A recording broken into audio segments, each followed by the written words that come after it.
Kisah Ratu Sanjaya, penguasa Jawa, pemersatu kerajaan Sunda dan Galuh. Kisah jelajah Nusantara kali ini, kita akan membahas secara singkat sebuah kisah keterkaitan sejarah antara kerajaan Sunda, kerajaan Galuh di Jawa Barat, dan kerajaan Mataram, Medang ing Bumi Mataram di Jawa Tengah, di mana sesungguhnya berpusat pada sejarah Sunda. Tentu tidak bermaksud menyederhanakan sejarah Sunda yang dimulai sejak abad ke-5 atau sejak ditemukannya prasasti Kerajaan Tarumanegara. Mengingat rentang waktu yang panjang, tidak mudah mengurai sejarah Sunda. Terlebih ada banyak kebabakan sejarah yang menyertainya. Dalam bukunya, Nina Lubis menyebut situs-situs terkait sejarah Sunda, terkait kerajaan Tarumanegara di antaranya bukti-bukti peninggalan prasejarah di Tatar Sunda, di Cianjur, Gunung Padang, Pasir Pogor, Bukit Tongtu, Bukit Kasur, Gunung Putri, Lembah Duhur, Pasir Manggu, dan Pasir Gada, di Sukabumi, Pangguyangan, Tugu Gede, Ciarca, Salak Datar, dan Batu Jolang, di Bandung, Garut, Cimareme, di Kuningan, Cipari, Cigadung, Cangkuang, Cibuntu, Hululingga, Darmaloka, Batu Tilu, Panyusupan, Cibubur, Balongkagungan, dan Nagok, dan di Ciamis, Karangkamulian, dengan tidak menutup kemungkinan masih adanya situs sejarah terkait Tarumanegara dan Sunda Galuh di tempat lain. Pada kisah kali ini, kita tidak menyoroti pembabakan sejarah, melainkan menyampaikan kisah yang bisa memiliki arti dan penanda penting bagi sejarah antara Kerajaan Medang ing Bumi Mataram, Sanjaya, Kerajaan Sunda, dan Kerajaan Galuh. Terlebih, kisah ini diambil karena menyematkan pesan persatuan putra-putri Nusantara dari hikmah sejarah di masa lalu nenek moyangnya. Penanda penting sejarah Kerajaan Sunda tidak lepas dari Kerajaan Tarumanegara abad ke-7 dan Kerajaan Sunda abad yang ke-7 sampai abad yang ke-16. Kemudian kerajaan pernah menancapkan kekuasaannya dari abad ke-8 hingga ke-16 Masehi itu. Sejarah berdirinya dua kerajaan di tanah Sunda ini tidak terlepas dari naskah Carita Parahyangan yang ditulis abad ke-16 Masehi. Kerajaan Sunda dan Kerajaan Galuh merupakan pecahan Kerajaan Tarumanegara. Tarumanegara adalah kerajaan yang menganut agama Hindu beraliran Vishnu. Kekuasaan Tarumanegara berakhir sekitar tahun 650 Masehi lantaran serbuan dari Kerajaan Sriwijaya, hingga muncul dua kerajaan baru di tanah Pasundan, yakni Kerajaan Sunda dan Kerajaan Galuh. Adapun orang Sunda pada mulanya adalah sebutan untuk para penduduk di ibu kota Kerajaan Tarumanegara yang dikenal dengan Sundapura. Naskah Carita Parahyangan mengisahkan mengenai Kerajaan Galuh dimulai sewaktu Rahyangta Rimedanggati yang menjadi pemimpin selama 15 tahun. Kekuasaannya lantas diwariskan kepada putranya di Galuh, yaitu Samvriti Kandayun. Pusat Kerajaan Sunda dan Galuh berada di lokasi yang berbeda. Kerajaan Sunda kemudian berpusat di Pakuan Pajajaran Bogor sekarang, sedangkan Kerajaan Galuh berpusat di Ciamis. Sebelum menjadi kerajaan sendiri, Sunda dan Galuh berada di bawah kekuasaan Kerajaan Tarumanegara di era pemerintahan Maharaja Linggawarman antara tahun 666 sampai 669 Masehi. Setelah Maharaja Linggawarman wafat, di mana dikisahkan bahwa ia tak memiliki putra, maka tampuk kepemimpinan Kerajaan Tarumanegara diteruskan oleh menantunya yang kemudian bergelar Sri Maharaja Tarusbawa. Namun, pada periode ini mulai terjadi pergolakan. Penguasa Galuh, Wretikandayun, memberontak dan ingin melepaskan diri dari Tarumanegara. Wretikandayun mendeklarasikan kerajaan Galuh pada tahun 612 Masehi. Akibat pergolakan yang terjadi, Tarumanegara semakin melemah, hingga pada akhirnya runtuh. Sri Maharaja Tarusbawa yang selamat kemudian mendirikan pemerintahan baru bernama Kerajaan Sunda, berlokasi di tepi hulu Sungai Cipakancilan yang masuk wilayah Bogor saat ini. Perseteruan dan perang antara Sunda dan Galuh tak terelakkan, hingga muncul sosok yang dikenal dengan nama Sanjaya, berhasil menggabungkan kerajaan Sunda dan Galuh setelah wafatnya Sri Maharaja Tarusbawa. Siapakah sang pemersatu ini? Ia adalah Sang Harisdharma yang kemudian lebih dikenal dengan Prabu Sanjaya atau Rakai Mataram Sang Ratu Sanjaya. Dialah raja dari Kerajaan Mataram kuno atau yang juga dikenal sebagai Kerajaan Medang ing Bumi Mataram. Kerajaan di Jawa Tengah abad ke-8 yang kelak kemudian melahirkan kerajaan-kerajaan di Jawa Timur abad ke-10 hingga Majapahit. Sanjaya adalah cicit dari pendiri Kerajaan Galuh, Wretikandayun. Namun ia juga sekaligus suami dari Putri Si Maharaja Tarusbawa, pendiri Kerajaan Sunda. Salah satu yang menjelaskan mengenai silsilah Prabu Sanjaya dan Tarumanegara adalah Prasasti Canggal.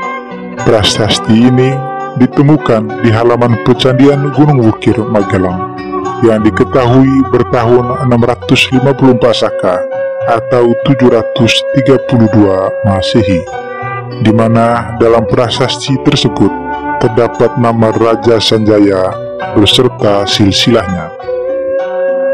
Merujuk pada teori dari sejarawan Slamet Mulyana, Rakai Mataram Sang Ratu Sanjaya adalah penguasa pertama dari Kerajaan Medang, yaitu pada periode Jawa Tengah tahun 717 hingga 746 Masehi, sebelum akhirnya kerajaan pindah ke Jawa Timur era Empu Sendok, atau dikenal silsilah Kerajaan Mataram kuno ke-13, berkuasa sekitar tahun 929 hingga 947 Masehi.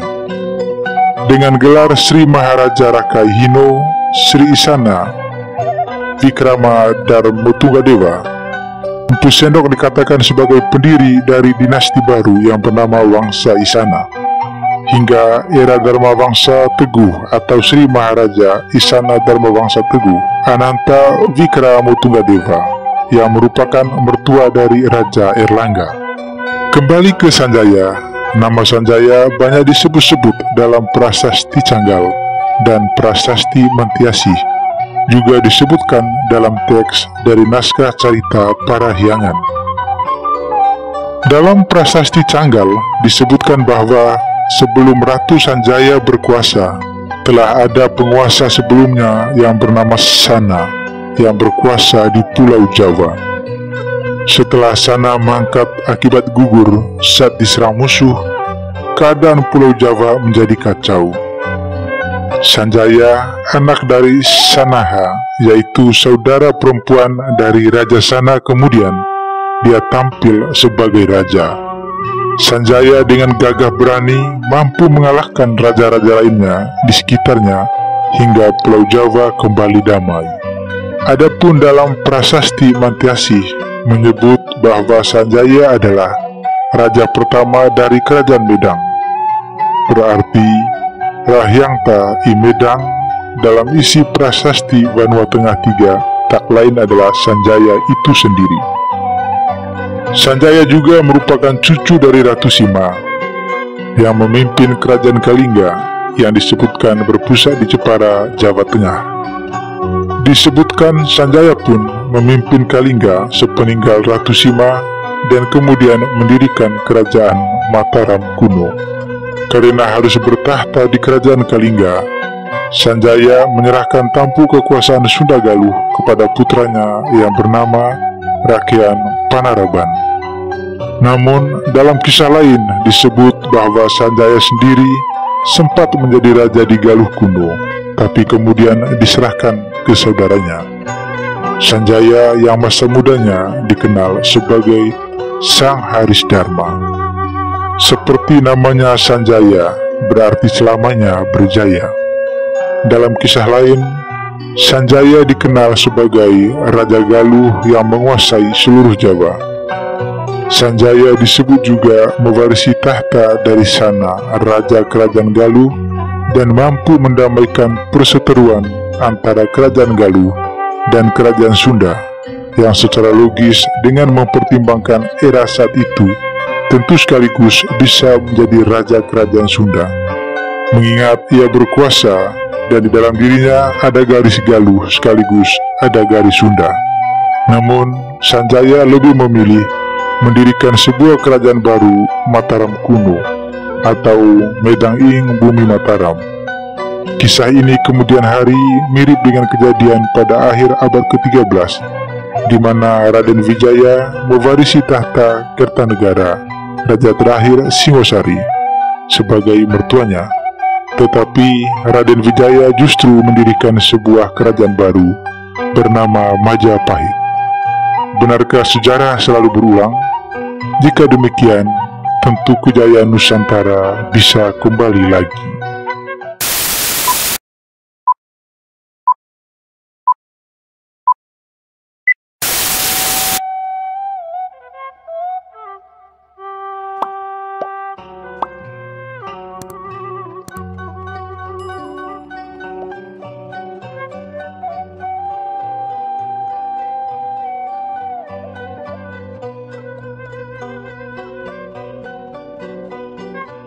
Sri Baduga Maharaja, pemersatu Kerajaan Sunda dan Galuh setelah Sanjaya.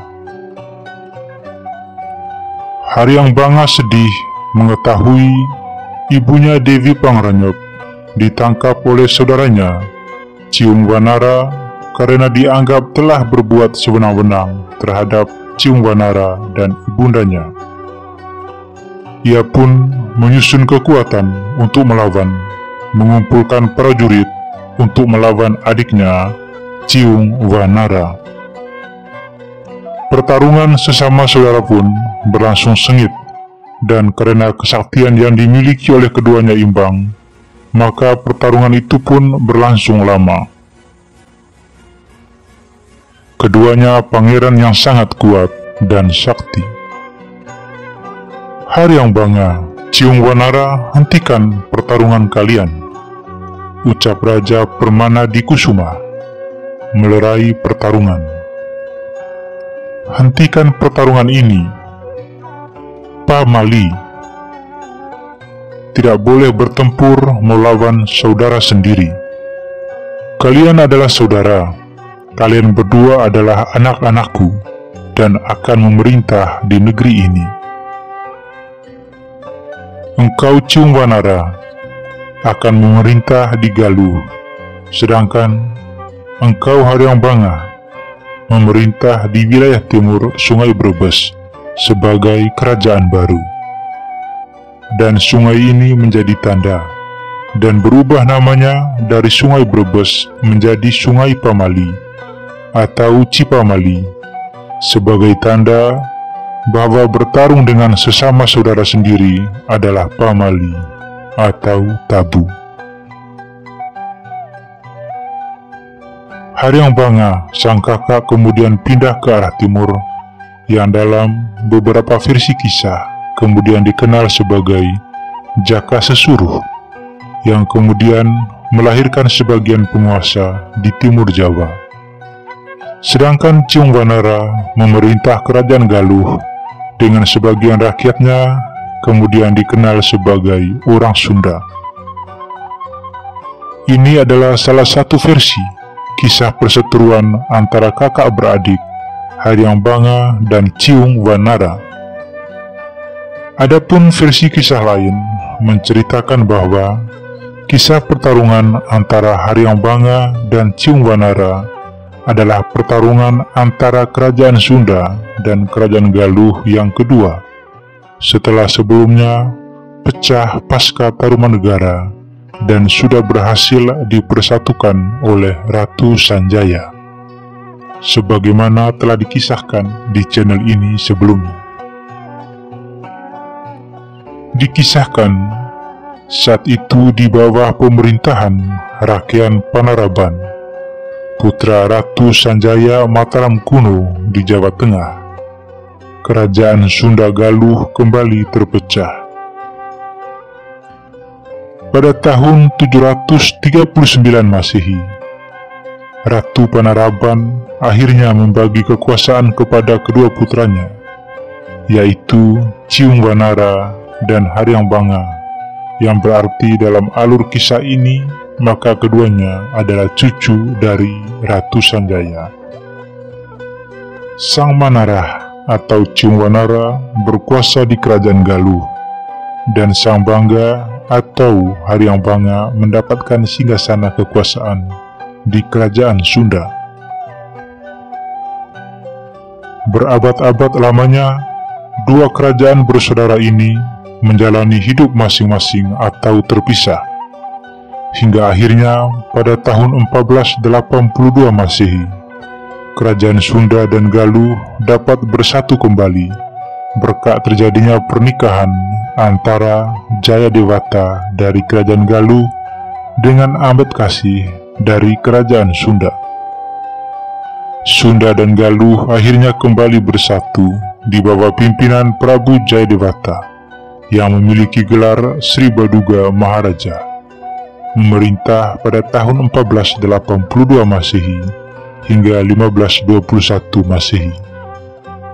Era pemerintahan Sri Baduga Maharaja, Kerajaan Sunda dan Kerajaan Galuh kemudian dikenal dengan Sunda Galuh, atau yang kemudian bernama Kerajaan Pajajaran atau Pakuan Pajajaran.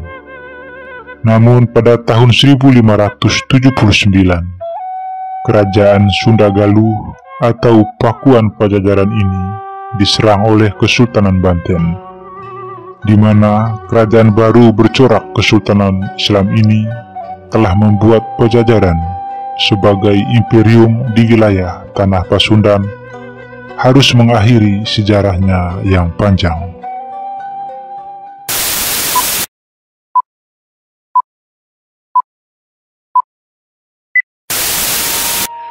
Di balik pecahnya Kerajaan Sunda dan Galuh, hikmah persatuan Nusantara silih wangi. Seperti cerita Ciungwanara yang bersinambungan hingga Siliwangi, rukun dengan sesama, semua gerak ketuhanan dalam suasana kemanusiaan asli, termasuk ke negara lain, wanginya panutanku. Pegangan kepribadian, qiyamuhu binafsihi, Tuhan melakukan segalanya sendiri asli, tak tergantung yang lain, justru kepribadian salbiah, tiada umum ikut orang lain, wadahula sarikalah, sungguh tidak sama cara dan cirinya. Cara dan ciri para hyangan yang muksa di zaman Pajajaran, yang alun-alunnya menghampar, menyaksikan yang mengembara, yang mencari ke barat, ke timur, ke utara, dan ke selatan, dalam mencari panutan, pemimpin yang bijaksana. Dari tembang pangkur ajaran Mamami Kartawinata di atas, berisi tentang pentingnya kepribadian bagi pencapaian cita-cita Nusantara Indonesia. Di situ persatuan menjadi kunci kejayaan. Kisah perpecahan yang terjadi di antara Kerajaan Sunda dan Kerajaan Galuh di Jawa menjadi pelajaran penting untuk selalu diperhatikan dan bisa dihindari. Sebuah cerita yang diwariskan untuk menjadi ingatan yang mampu menerangi masa depan kejayaan Nusantara. Agar senantiasa diperhatikan, pentingnya pemimpin menjadi bijaksana, tidak mudah terbawa perselisihan sesama saudara senusantara. Kisah pecahnya kerajaan Sunda dan Galuh ini disampaikan dengan abstraksi, diambil dari beberapa sumber sejarah yang mendukung. Tidak untuk mengangkat perpecahannya, melainkan mengangkat semangat sejarahnya untuk menjadi pesan pentingnya persatuan di Nusantara. Kerajaan Sunda dan Kerajaan Galuh, sebagaimana dalam kisah-kisah sebelumnya, pada dasarnya masih dipimpin oleh sesama saudara yang lahir setelah berakhirnya Kerajaan Tarumanegara di Jawa. Kerajaan Galuh, kekuasaannya membentang dari ujung kulon atau ujung barat Pulau Jawa hingga wilayah yang dahulu disebutkan sebagai ujung Galuh, atau ujung Galuh pada masa ini adalah muara dari Sungai Brantas, yaitu tidak jauh dari Surabaya. Wilayah kerajaan ini cenderung berada di wilayah agraris atau pegunungan Jawa yang mengarah ke tengah pulau ke selatan Samudra Hindia. Sang raja saat itu memutuskan untuk bertapa, meninggalkan tahta kerajaan. Apa yang hingga saat ini di Jawa dikenal dengan istilah lenser ke Prabon Madeg Pandito, atau meninggalkan tahta kerajaan dan keduniaan untuk menjalani laku menjadi pertapa atau menjalani dharma seorang pandita. Sebelum sepenuhnya menjadi pertapa, biasanya aktivitas bertapa dilakukan raja sementara waktu dan masih kembali lagi ke kerajaannya, sampai benar-benar meninggalkan sama sekali tahta dan segala urusan keduniaannya. Hal ini tentu dilatar belakangi oleh nilai kepercayaan yang saat itu ada di masyarakat kerajaan Galuh. Sang raja memutuskan pilihannya dan segera memanggil pembantunya atau patih. Sang patih pun datang sambil melaporkan kejadian-kejadian terakhir yang ada di kerajaan. Mengetahui sang raja hendak segera meninggalkan kerajaan, sambil menunggu raja, muncul di benaknya keinginan betapa enaknya menjadi seorang raja. Beberapa prajurit dan abdi raja terlihat sibuk dalam tugasnya masing-masing, dan semua abdi nampak setia dan tunduk pada perintah raja. Lamunannya tambah tinggi, seakan dirinya menjadi seorang raja, hingga tidak sadar sang raja memanggilnya. "Arya Kebonan, apakah engkau berhasrat menjadi raja?" Sang patih pun terkaget. Dalam hatinya malu, namun juga kagum pada raja yang dikenal memiliki kemampuan supranatural yang tinggi itu. Sebab kemampuan yang dahulu kala lazim dimiliki oleh orang-orang Nusantara. "Saya tidaklah mungkin, Paduka." "Tidak. Kau tidak perlu tutupi itu, Patih. Saya memang akan menitipkan padamu tahta ini sementara saya bertapa," ungkap raja. Hanya saja raja berpesan, perlakukan kedua istrinya dengan baik, dan hanya berpura-pura saja jadikan sebagai istrinya. Dikisahkan dalam suatu versi cerita, dengan kesaktiannya, raja mengubah penampilan patihnya menjadi sangat tampan dan lebih muda, dan diumumkan sebagai Prabu Barma Wijaya. Sebagai raja dalam penampilan barunya, tentu menyikapi kisah ini, semacam ini kita melihatnya sebagai kasanah dongeng yang sengaja dimasukkan untuk diambil hikmah dari kisah yang ada. Kemudian diumumkanlah kepada seisi kerajaan bahwa raja telah berubah menjadi lebih muda. Tidak banyak yang mampu menyoal perintah istana tentunya. Rahasia istana adalah tabu dan kalaupun ada yang tahu, tidaklah bisa berbuat banyak.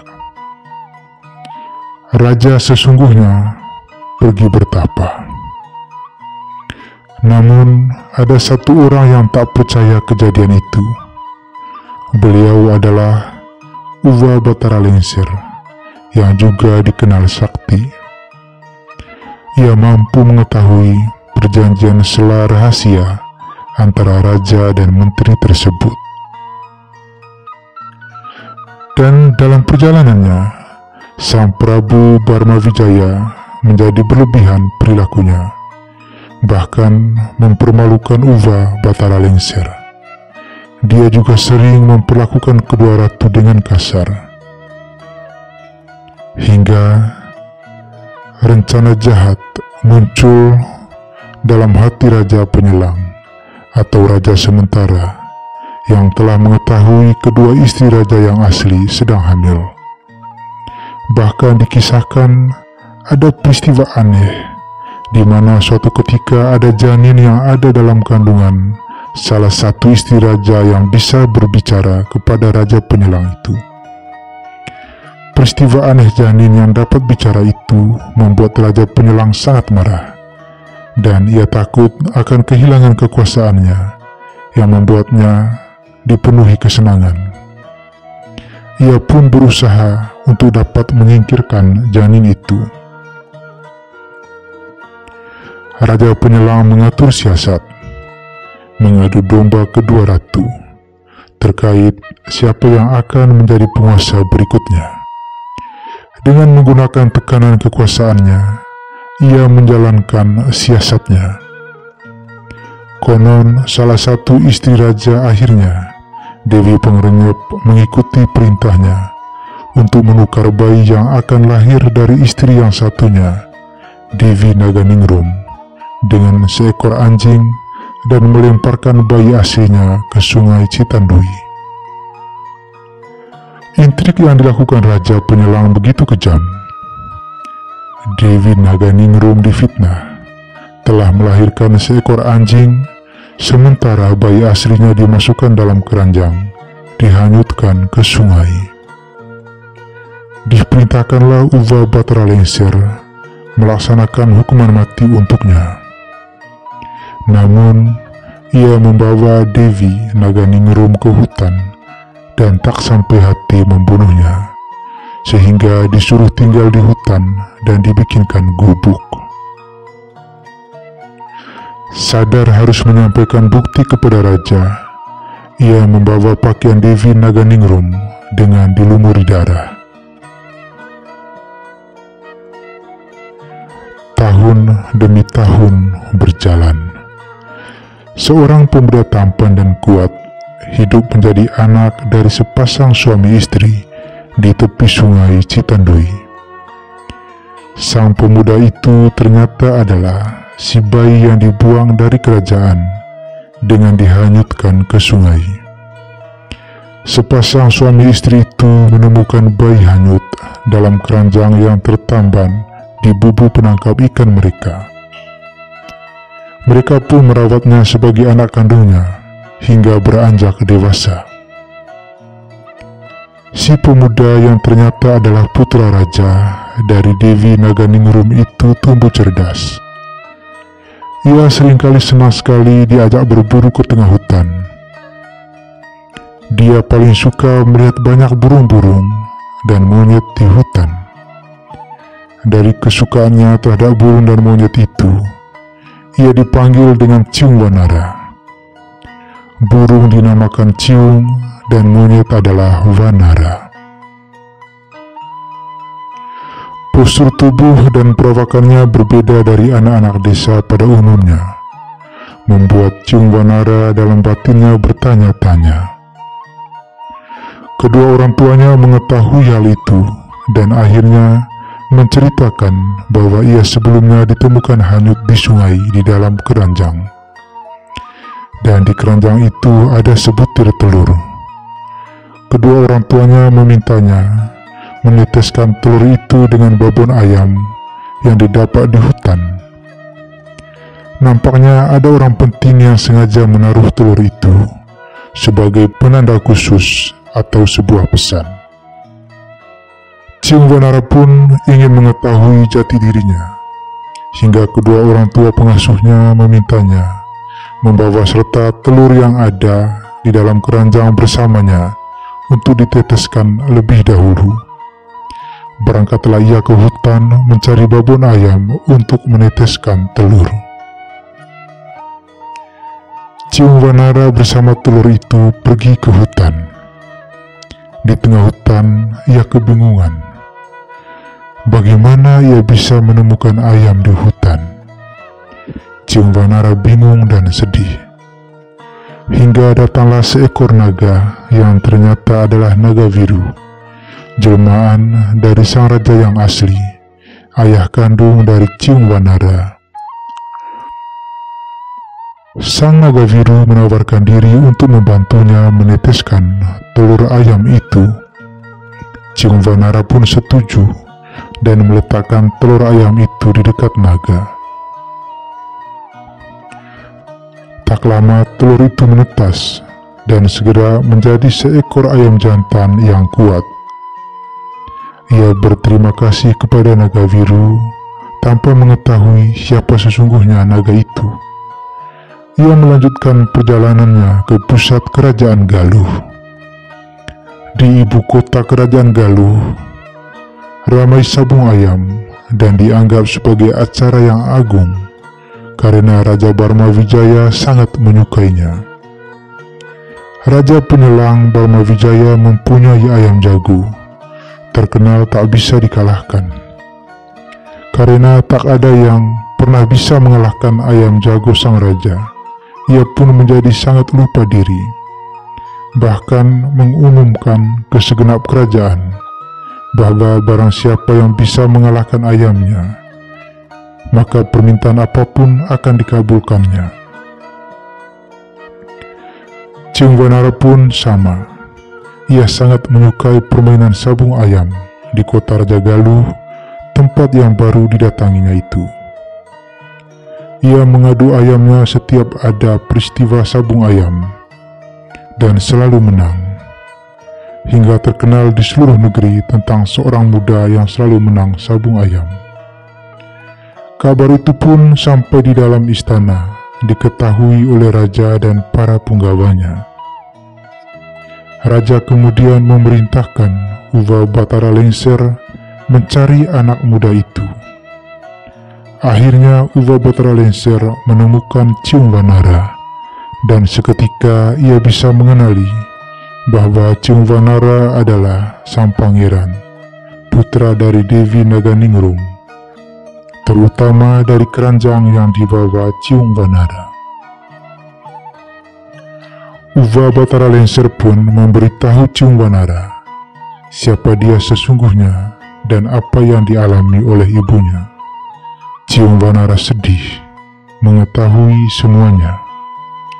Batara Lengser pun berbicara kepada Ciungwanara agar dia tidak hanyut bersedih, tetapi juga harus berbuat sesuatu. Ia pun berkata kepada Ciungwanara, "Nanti apabila ayam kamu menang melawan ayam kepunyaan raja, maka segera mintalah setengah dari kerajaan sebagai hadiah kemenangan." Tibalah hari di mana Ciungwanara dibawa menghadap raja untuk bersabung ayam. Ia pun menyampaikan apa yang sudah diajarkan oleh Batara Lengser, dan segera menyampaikan permintaannya kepada Raja Barmawijaya, bahwa jika ayam Ciungwanara menang, maka ia minta separuh kerajaan. Raja tertawa dan dengan kesombongannya yang merasa tidak ada satupun ayam bisa mengalahkan ayamnya, maka disetujuilah permintaan Ciungwanara. Permintaan Ciungwanara itu diumumkan ke seluruh kerajaan. Sebaliknya, jika ayam Ciungwanara kalah, maka ia akan kehilangan segalanya. Ayam sang raja kalah dan ayam Ciungwanara lah pemenang. Raja pun memenuhi ucapannya. Ciumvanara akhirnya menjadi penguasa separuh kerajaan Galuh. Tumbuh balas dendamnya terhadap orang-orang yang telah menyengsarakan dan juga ibunya Devi Naganingrum. Ia membangun penjara yang sangat kuat di istananya, sebuah penjara yang kokoh dan belum pernah ada sebelumnya. Ia mulai membalaskan dendamnya.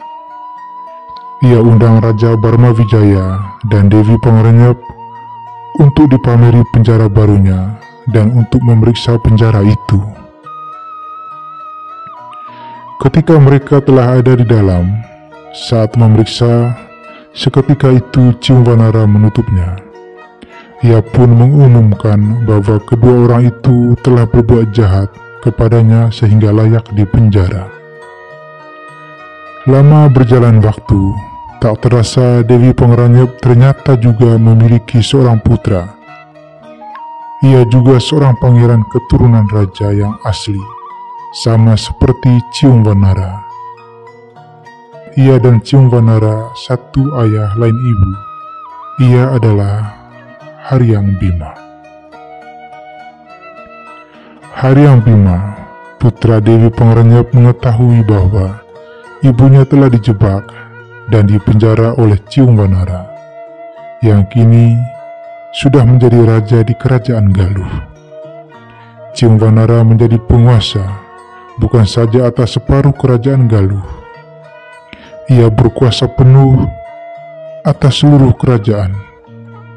Haryang Banga tidak terima dan berusaha mengumpulkan kekuatan dan segera membuat pemberontakan melawan Ciumvanara. Kerusuhan pun terus terjadi di kerajaan Galuh akibat pemberontakan Haryang Banga. Ciumvanara akhirnya mengetahui semua itu.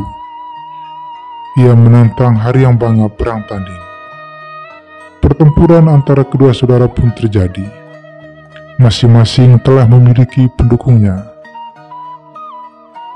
Pertarungan berlangsung sengit antara kedua orang pangeran yang sama-sama sakti itu. Pukulan-pukulan tenaga dalamnya meleset menghancurkan tempat-tempat di sekelilingnya. Banyak kerusakan dalam pertarungan berhari-hari itu. Suasana mencekam. Kesaktian keduanya mampu membuat alam di sekelilingnya pun ikut bergetar dan ketakutan pun tercipta. Hingga datanglah Raja Pertapa, ayah dari keduanya, diiringi Batara Lengser dan Devi Naganingrum untuk melerai keduanya. Akhirnya keduanya berhenti dan mendengarkan titah raja yang merupakan ayah mereka. Kerajaan pun dibagi dua. Ciumvanara kemudian berkuasa atas kerajaan di sebelah barat sungai atau kerajaan Sunda, dan Haryang Banga diperintahkan memimpin ke timur sebagai wilayah kerajaan Galuh.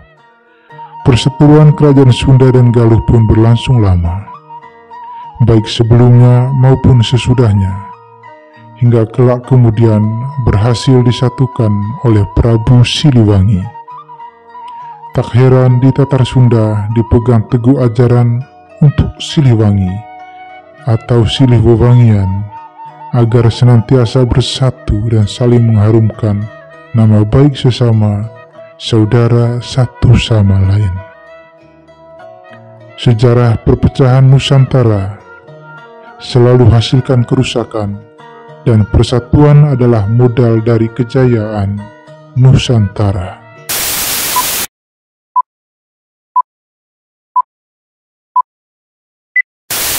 Kekuasaan perempuan Nusantara. Kisah jelajah Nusantara kali ini akan melihat kepemimpinan perempuan di Nusantara.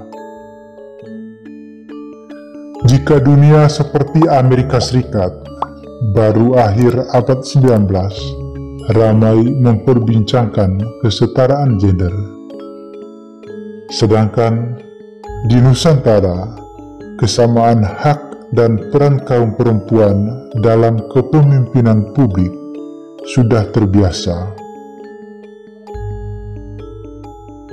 Tahun 1920, Amerika getol bicara hak pilih perempuan. Sedangkan kita di Nusantara sudah biasa menerima perempuan menjadi pemimpin. Dalam praktik sosial Nusantara, tidak menolak perempuan menjadi pemimpin. Kaum perempuan telah menjadi ratu sejak abad 7 di Jawa, dan tidak menutup kemungkinan juga telah terjadi jauh sebelumnya.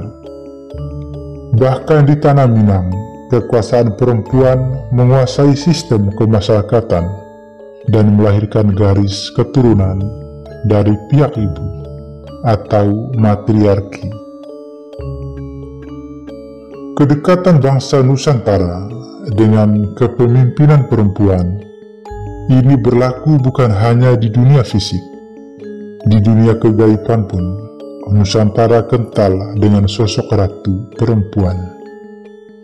Kisah tentang Dewi Sri atau Dewi Pohaci, atau tentang penguasa samudera sosok perempuan, Kanjeng Ratu Kidul, bahkan masih eksis hingga kini. Penerimaan atas ketokohan pemimpin perempuan Nusantara memiliki akar dari kepemimpinan kuno, sehingga seorang perempuan di Nusantara bisa menjadi ratu bukan hal aneh. Masyarakat sudah terbiasa, bahkan menerima dengan damai dan penuh sukacita sejak masa kuno. Perempuan bisa menjadi penguasa negara. Ratu perempuan bisa memiliki ketegasan yang tak kalah kuat dengan kaum laki-laki. Ratu perempuan yang kuat dan tersohor sebagai ratu adil dan tegas itu disebutkan bergelar Ratu Sima yang tegas dan adil. Ratu Sima dari kerajaan Kalingga terletak di pantai utara Jawa Tengah, abad ke-7. Ratu Sima tidak langsung terlahir menjadi ratu kerajaan Kalingga. Ia yang lahir di Sriwijaya mewarisi tahta Kalingga dari suaminya, Raja Kartikeya Singa, Raja Kalingga. Saat sang raja meninggal, sang ratu naik tahta kerajaan Kalingga dengan gelar Sri Maharani Mahesa Suramardini Satyaputi Keswara. Penguasa kerajaan Kalingga, nenek dari Ratu Sanjaya ini, terkenal dalam menciptakan keadilan di kerajaannya. Ia dikenal hingga mancanegara. Ratu Sima juga dikenal dengan Dewi Vasuwari. Dalam masa kepemimpinannya, ia dikenal sebagai sosok yang tegas, penuh wibawa, juga berlaku adil. Rakyat di bawah kepemimpinannya tentram dan berkecukupan. Saat diperintah Ratu Sima, kerajaan Kalingga memiliki kemajuan dalam perdagangan, ekonomi, pertanian, bahkan militer, serta agama yang diakui hingga mancanegara. Bukti majunya perdagangan kerajaan Kalingga itu adalah pada saat itu Kalingga telah memiliki relasi perdagangan kuat dengan Kekaisaran Cina. Semua pencapaian kemajuan perdagangan kerajaan Kalingga itu ditopang keberadaan pelabuhan terbesar yang berada di Pekalongan, sebuah pelabuhan besar di utara Pulau Jawa yang menggeser kebesaran pelabuhan era kerajaan Tarumanegara. Beberapa jejak kekuasaan Ratu Sima dapat diketahui dari batu-batu prasasti kuno dan kisah lisan yang turun-temurun masih diceritakan. Namun ternyata bukan hanya kerjasama dengan Kekaisaran Cina. Kalingga juga bekerja sama dengan Khalifah Turki Utsmani. Bukti kerjasama internasional Ratu Sima dengan Turki Utsmani itu ada dalam surat-surat Ratu Sima dari Kerajaan Kalingga dengan Khalifah Turki Utsmani, disebutkan masih tersimpan di Perpustakaan Leiden Belanda hingga saat ini. Bisa jadi inilah cara lain leluhur Nusantara menyimpan arsipnya. Di antara beberapa jejak, keberadaan Ratu Sima dan Kerajaan Kalingga di antaranya prasasti Tukmas di lereng barat Gunung Merapi terkait pesan tentang hubungan manusia dengan dewa-dewa Hindu.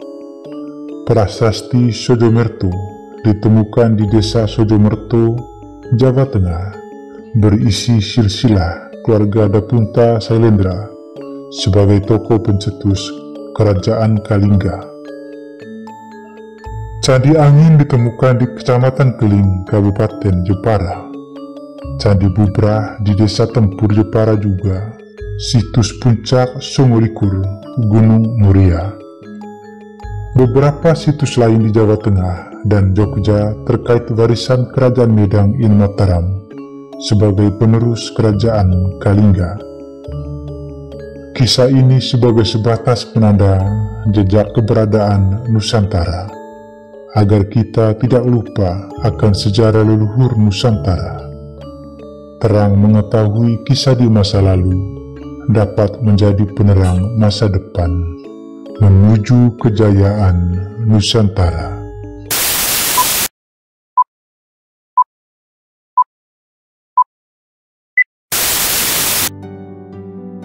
Inikah kerajaan tertua di Jawa?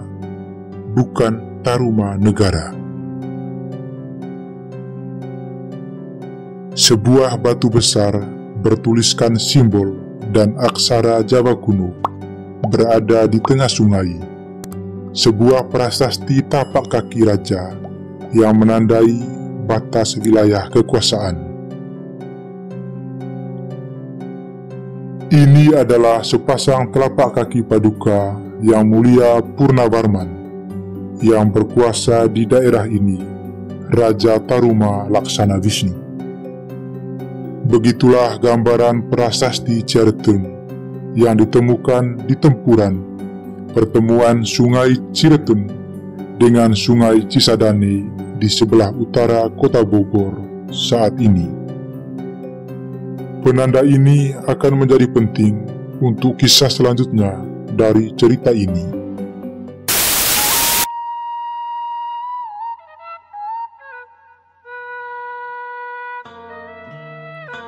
Benarkah ada kerajaan tertua di Jawa selain Kerajaan Tarumanegara? Membicarakan narasi utama dalam kisah kerajaan di Jawa seringkali menyebut bahwa Tarumanegara adalah kerajaan tertua di Jawa. Lantas bagaimana kalau ternyata ada kerajaan yang lebih tua dari Tarumanegara di Pulau Jawa ini?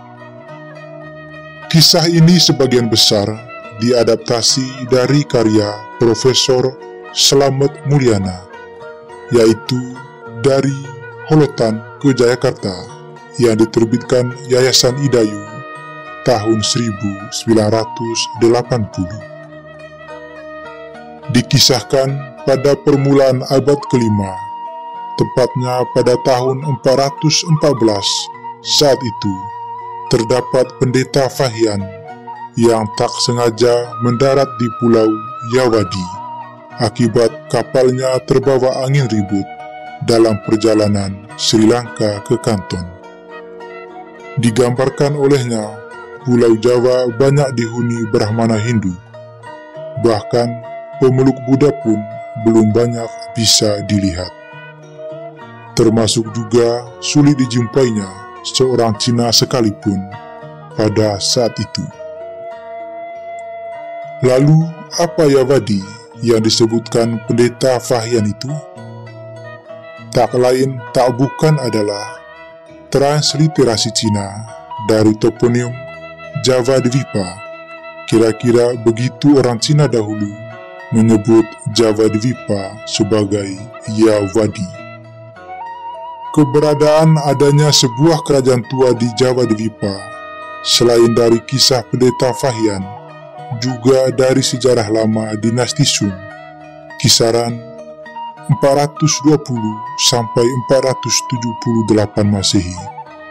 di mana dikisahkan bahwa pada tahun 435 Masehi, datang seorang utusan dari negara Jawada yang diperintah oleh seorang raja yang disebut sebagai Padadoa Lamu, yang membawa sepucuk surat serta upeti. Yavada juga toponim dari Jawa Dwipa. Siapakah itu? Dalam kisah yang lain yang menggambarkan adanya kerajaan tua di Jawa, yaitu pada tahun 430 dikisahkan, datanglah utusan ke negeri Cina dari kerajaan Holotan. Di mana itu kerajaan Holotan dari Jawa Dwipa itu? Salah satu yang memberi jejak penjelajahan kita adalah disebutkan bahwa kerajaan Holotan itu terletak di Sepu. Apa pula Sepu itu? Masih harus kita mencari tahu. Kerajaan apa Holotan itu dan di mana letaknya? Benarkah ia kerajaan tertua di Pulau Jawa? Mencari tahu apa dan di mana kerajaan Holotan. Dalam informasi dari era dinasti Sui, yaitu Taiping Yulan dan Wen Suitung, masih dalam buku Profesor Slamet Mulyana, disebutkan bahwa kerajaan Holotan berada di sebelah selatan kerajaan Cihtu. Lantas, di mana itu kerajaan Cihtu? Cihtu, yang artinya tanah merah, juga disebut dengan nama Sansekerta sebagai kerajaan Raktamartika. Sebagai kerajaan Raktamartika, berlokasi di Songkla atau Kelantan, yakni wilayah Kelantan saat ini. Kerajaan ini seringkali dipakai bangsa asing untuk memberi tanda bagi kerajaan lain di Laut Selatan. Dikombinasikan dengan Sepu sebagai Jawa, maka penanda pertama letak kerajaan Holotan adalah berada di Pulau Jawa. Lantas, di manakah kerajaan Holotan itu? Ibu kota kerajaan Holotan disebutkan di Sepu. Beberapa sarjana mengidentifikasi di mana letak kota Sepu. Sejarawan Gecodes menyebut mengidentifikasi nama letak Sepu sangat rumit. Ia sebutkan nama raja kerajaan Holotan yang mengirim utusan ke negeri Cina pada tahun 434 adalah Sihli Coyeh. Bisa jadi ini transliterasi Cina dari Sriwijaya. Alhasil semakin kabur, sebab Sriwijaya baru muncul di abad ke-7. Namun, sebagian besar ahli mengidentifikasi Holotan sebagai sebuah kerajaan di Jawa dan terletak di deretan kerajaan sepanjang Laut Selatan. Kemungkinan lokasi Holotan. Dengan berpegang pada keterangan ibu kota kerajaan Holotan ada di Jawa, sebagaimana dinyatakan dalam sejarah lama dinasti Sung, dari situ cobalah diidentifikasi di mana letaknya. Dari sisi pendekatan waktu, maka waktu terdekat dengan kisah utusan dari kerajaan Holotan ke Cina itu adalah era kerajaan Tarumanegara awal. Telah pun dilakukan terhadap prasasti-prasasti di era kerajaan Tarumanegara awal. Terdapat 4 prasasti era Tarumanegara yang semuanya ada di Jawa Barat, yaitu Prasasti Ceretiun, Prasasti Kebon Kopi, Prasasti Jambu, Prasasti Lebak atau Cidanghyang. Kesemuanya dari abad ke-5 hingga permulaan abad ke-6. Di manakah letak kerajaan Holotan? Prasasti Ciretun paling menarik untuk dijelajahi lebih lanjut. Dalam bahasa Sunda, Ci artinya air atau sungai, sebagaimana saat ini masih dikenal dengan cai atau air. Ciretun berarti juga Sungai Aruteun, sehingga nama lokasinya adalah Aruteun. Aruteun inilah yang kemudian dianggap sebagai Holotan dalam transliterasi Cina, menyebut utusan kerajaan Holotan dari Jawa Dwipa. Apakah Holotan atau Aruteun merupakan kerajaan tertua di Pulau Jawa? Kerajaan Aruteun atau Holotan sudah mengirim utusan ke Cina pada tahun 430, 433, 434, 437, dan 452. Dan sejak itu tak terdengar lagi ada utusan datang dari Aruteun. Apakah Aruteun punah setelah itu? Kerajaan Aruteun pun dianggap sebagai kerajaan pertama di Jawa, khususnya bagian barat, dan lebih tua dari kerajaan Tarumanegara. Selama ini kita mengenal Tarumanegara sebagai kerajaan tertua di Pulau Jawa. Ternyata masih ada kerajaan yang lebih tua dari Tarumanegara di Jawa. Itulah kerajaan Aruteun yang dikenal dengan kerajaan Holotan, yang sudah mengirim utusan ke negeri Cina era dinasti Sung, jauh sebelum Tarumanegara mengirim utusan. Kisah yang ada menjadi penanda apakah kerajaan tertua atau lebih muda, tentu didasarkan pada keberadaan bukti sejarah.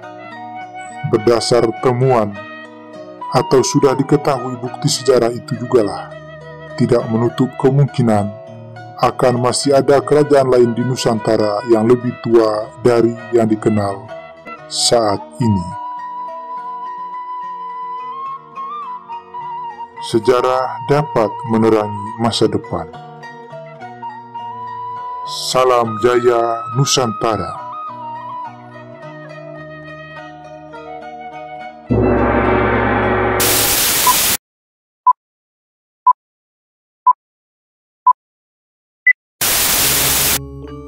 Tokoh ini misterius dalam sejarah Pulau Jawa.